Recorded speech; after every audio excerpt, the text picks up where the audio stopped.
The day I married a rich man, everyone said I was the luckiest woman alive.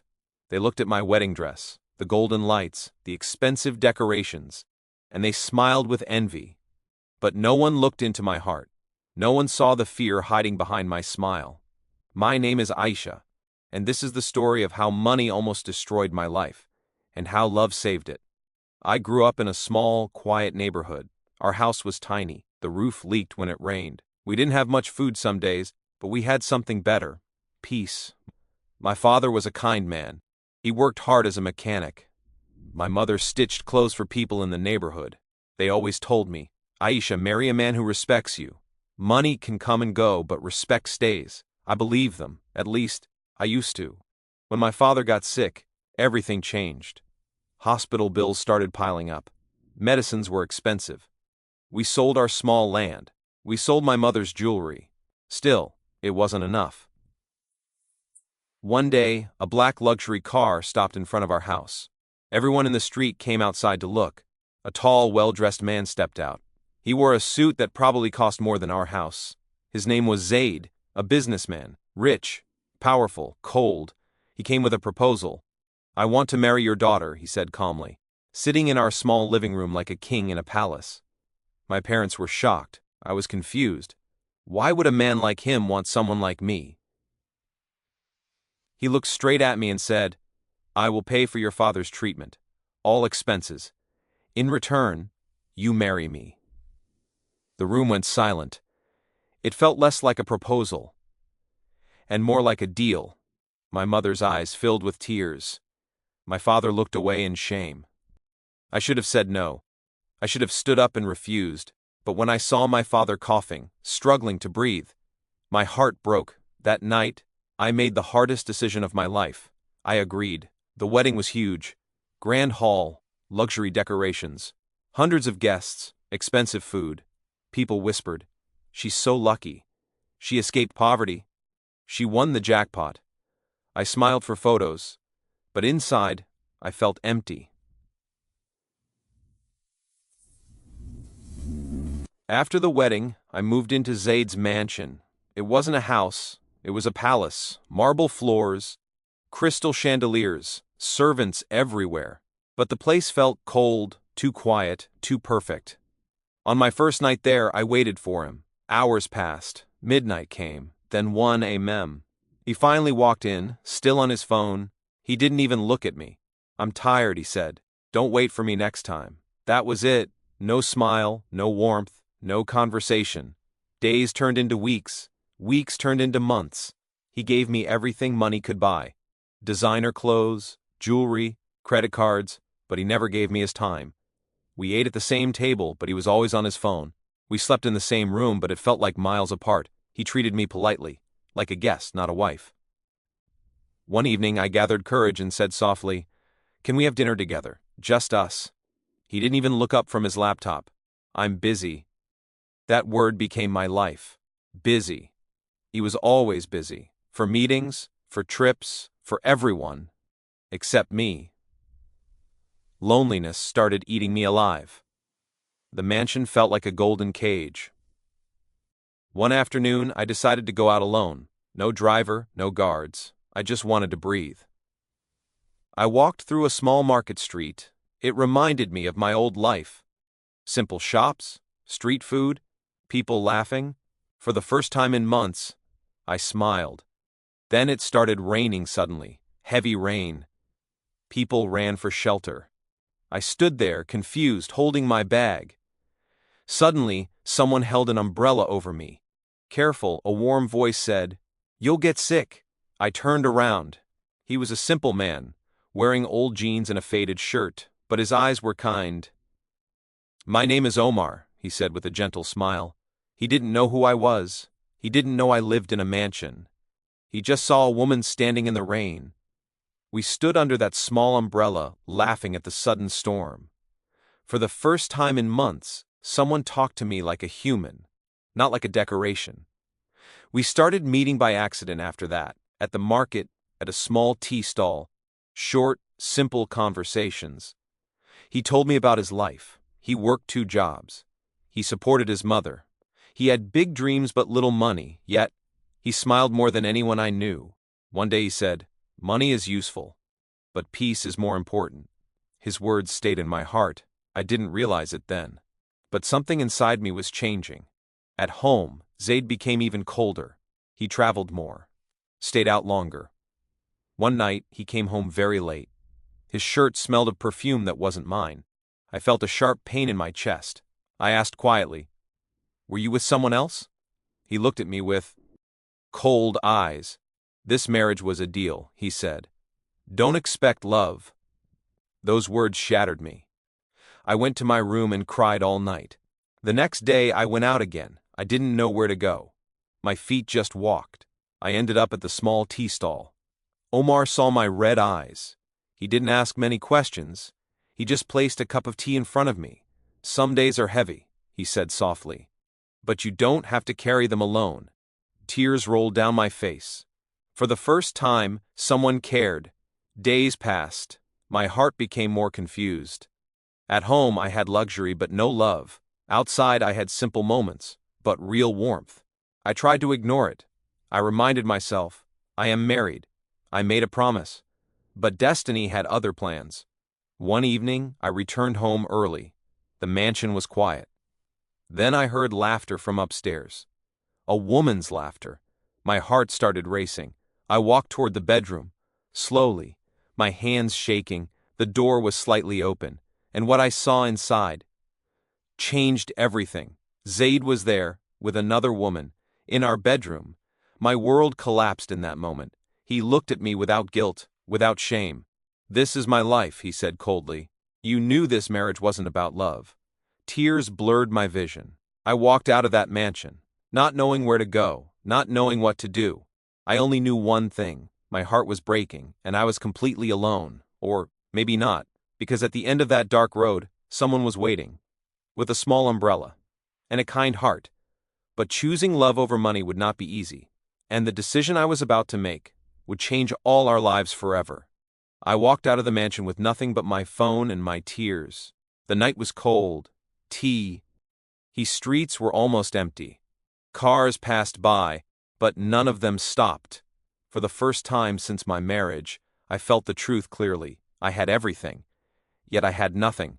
My hands were shaking, my heart was broken, and my mind kept repeating Zaid's words. This marriage was a deal. Don't expect love. I didn't know where to go. I didn't want to go back to my parents' house and worry them. They already believed I was living a happy life. So I walked and walked and walked. Without realizing it, my feet took me to the one place where I felt safe. The small tea stall. The shop was about to close. The lights were dim. But Omar was still there, cleaning the tables. He looked up and froze. "Aisha." He saw my face, my tears, my trembling hands. He didn't ask many questions. He didn't judge. He just gently pulled a chair for me. "Sit," he said softly. I sat down and cried like a child. All the pain I had hidden for months came out at once. He stood there quietly. Then he placed a cup of tea in front of me. "You don't have to explain everything," he said, "but you don't have to be alone either." Those simple words broke the last wall inside me. That night I told him everything. About the deal, about the marriage, about the loneliness, about what I saw in the bedroom. He listened without interrupting. His eyes filled with sadness, not pity. When I finished, he said gently, "You deserve respect, not a golden cage." I stayed silent. "Where will you go now?" he asked. I didn't know. After a long pause, he said carefully, "My house is small, very small, but my mother is kind. You can stay there tonight, only if you feel safe." I hesitated. What would people say? What if someone said, "Do you me?" But I had nowhere else to go, so I nodded. His house was tiny, 2 small rooms, simple furniture, old walls, but it felt warm. His mother welcomed me with kind eyes. She didn't ask many questions. She simply said, "Any friend of my son is welcome here." That night, I slept on a thin mattress, but for the first time in months, I slept peacefully. Morning came. Reality returned. I was still legally married, still tied to a man who saw me as a deal. My phone kept ringing. Zaid's name flashed on the screen. I didn't answer. Then messages started coming. "Where are you? Come back home. "You're embarrassing me." Not once did he say, "Are you okay?" That hurt the most. Days passed. I stayed with Omar's family quietly. I helped his mother cook. I cleaned the house. I tried to feel normal again, but the world outside wasn't kind. One afternoon, a luxury car stopped outside the small house. Neighbors came out to look. Zaid stepped out. His expensive shoes touched the dusty road with disgust. He looked around like he was in a different world. He knocked on the door, hard. I opened it slowly. His eyes burned with anger. "Get in the car," he ordered. I stayed still. "You're my wife," he said. "You can't live here like this. People are talking." Finally, I spoke. "Did you think about that when you brought another woman into our bedroom?" His face hardened. "That's none of your concern." Those words gave me strength. "I'm not coming back," I said quietly. The street went silent. Neighbors watched from their doors. He laughed coldly. "You think this poor life will make you happy? You'll come back. They all do." Then he turned to Omar, who had just stepped outside. "You, Zaid," said with a smirk. "Do you even know who she is? She's my wife." Omar stayed calm. "I know she deserves respect," he replied. For a moment, tension filled the air. Zaid stepped closer to me and whispered, "If you don't come back now, I will make your life very difficult." Then he left. His car disappeared down the road. But his threat stayed in my mind. Days turned into weeks. I started helping at a small tailoring shop nearby. Simple work, small money, but honest. Worked even harder than before. He never crossed a line, never said anything wrong. He just cared. One evening, we sat outside under the evening sky. "I don't have much," he said, "but I want a peaceful life, a respectful life." I looked at him. For the first time, I allowed myself to feel something. Hope. But life is never that simple. One day, I received a legal notice. Zaid wasn't just angry, he was powerful. He froze my bank cards, stopped my access to everything, and filed a case demanding I return to his house. My hands shook as I read the paper. "I told you," he had said, "I will make your life difficult." I felt trapped again. Omar saw my fear. "We will face this together," he said calmly. But I didn't want to ruin his life too. "I can't drag you into this," I whispered. He looked straight into my eyes. "You didn't ask for help," he said. "I chose to stand here." His words warmed my heart and scared me at the same time, because I knew the truth. If I chose this simple life, I would lose everything else. Society would judge me. My family would be shocked. Zaid would fight back. And yet, my heart felt lighter here than it ever did in that mansion. One night, I stood outside alone looking at the sky. Two paths stood in front of me. One led back to wealth, comfort, and a loveless life. The other led to struggle, simplicity, and maybe true love. But before I could decide, something happened that changed everything again. The next morning, police cars arrived. Neighbors gathered in fear. Officers stepped out and walked straight toward Omar. "Are you Omar?" one officer asked. "Yes," he replied calmly. "You need to come with us." My heart stopped. "What happened?" I cried. The officer looked at me seriously. "He's been accused of kidnapping a married woman." The world went silent. I looked at Zaid's car parked at the corner of the street. He stood there, watching, a cold smile on his face. Tears filled my eyes as they put handcuffs on Omar. He looked at me one last time and said softly, "Don't be afraid. Truth always wins." But in that moment, truth felt very far away, and I realized something terrifying. Choosing love over money was about to cost us everything. The moment they put handcuffs on Omar, my heart shattered. Neighbors whispered. Some looked at me with pity, some with judgment. Zaid stood at a distance, watching like he had already won. "Please," I cried to the police. "He didn't kidnap me. I came here myself." But they still took him, because in the eyes of the law, I was still a married woman, and a rich man's words carried more weight than a poor man's truth. As the police car drove away, Omar looked back at me through the window.